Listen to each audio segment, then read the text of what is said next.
선임 간부의 성폭력으로 인한 공군 부사관의 억울한 조에 대한 진상규명을 요구하는 청와대 청원이 이틀 만에 32만 명을 돌파했습니다.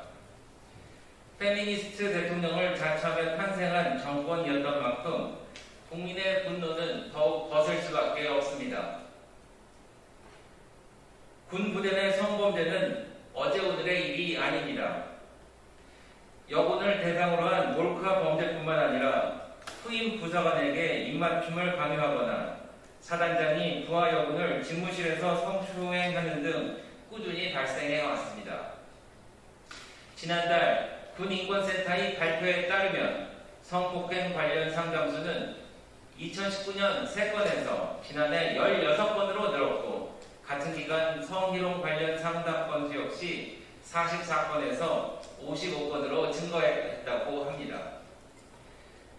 군, 경찰, 소방 공무원 등 폐쇄적이고 조직 내 규율이 엄격한 집단에서의 위계에 따른 성비위 사건과 조직적 은폐 시도가 우리 사회에서 사라지지 않고 있습니다. 2019년서부터 2020년까지 2년간 소방 공무원의 성비위 처분 건수는 68건에 달하며 2015년부터 2020년 6월까지 경찰 공무원이 성비위로 징계받은 건수는 총 327건이나 된다고 합니다. 재작년 성비위 국가공무원 징계 현황도 총 242건으로 최근 5년간 최고치를 기록했습니다. 정부 여당은 지난 4년간 정부 내가 30% 여성 할당제를 내세웠지만 여성 장관 숫자만 늘리기에만 급급했지 위계에 의한 성범죄는 근본적으로 해결하지 못한 것입니다. 이번 공군 부사관의 억울한 죽음을 군대 내부의 문제 정도로 끝낼 일이 아닙니다. 이를 내버려둔 문재인 정부의 책임도 결코 가볍지 않습니다. 오늘 대통령께서 이번 사건에 대해 엄정한 수사를 지시하셨지만 또다시 관련자 몇 명만을 징계하고 어물쩍 넘어가서는 안 될 것입니다. 특히 군, 검찰 등 상명하복과 규율이 강한 공조직에 대해서는 특별 전수조사를 즉시 실시해야 할 것입니다. 국방부 장관 또한 직을 건다는 각오로 재발 방지 대책을 국민 앞에 내놓을 것을 촉구합니다. 국민의힘도 더 이상 억울한 피해자들이 발생하는 일이 없도록 초당적인 협력을 아끼지 않을 것입니다.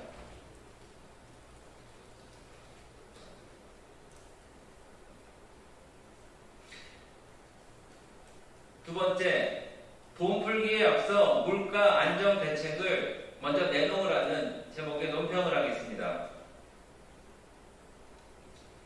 월급 빼고 다 올랐다라는 나우성을 정부는 듣고 있는 것입니까? 일자리는 줄고 소득 격차는 커지고 있습니다. 사야 할 집값은 오르고 물가도 오르고 있습니다.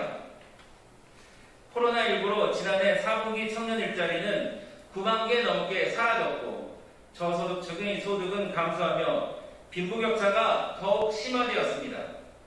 그렇지 않아도 힘겨운 삶에 물가까지 치솟으며 서민들의 삶은 더욱 팍팍해지고 있습니다. 5월 소비자 물가가 지난해보다 2.6% 상승하며 2개월 연속 2%대를 기록했습니다. 우려했던 인플레이션 공포가 현실로 다가온 것입니다. 정부 여당은 헌법에 정해진 손실보상의 의무는 방기한 채 20조 원 플러스 알파 규모의 2차 추경안만 이야기하고 있습니다. 민생 안정을 위한 2차 추경이 아니라 정권 지속을 위한 2차 추경입니다.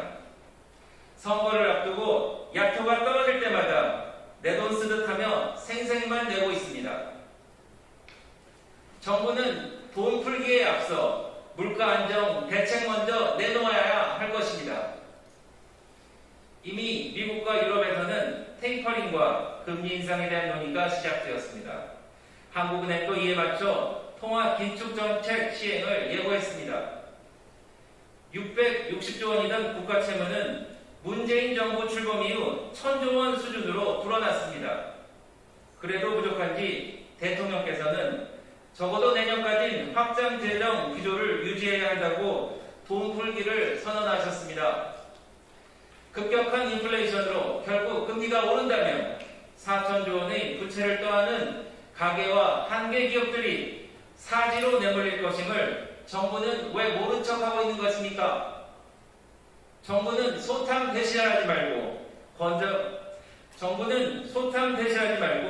건강한 재정 운영과 신속한 물가 안정 대책을 통해 경제를 반석 위에 올려놓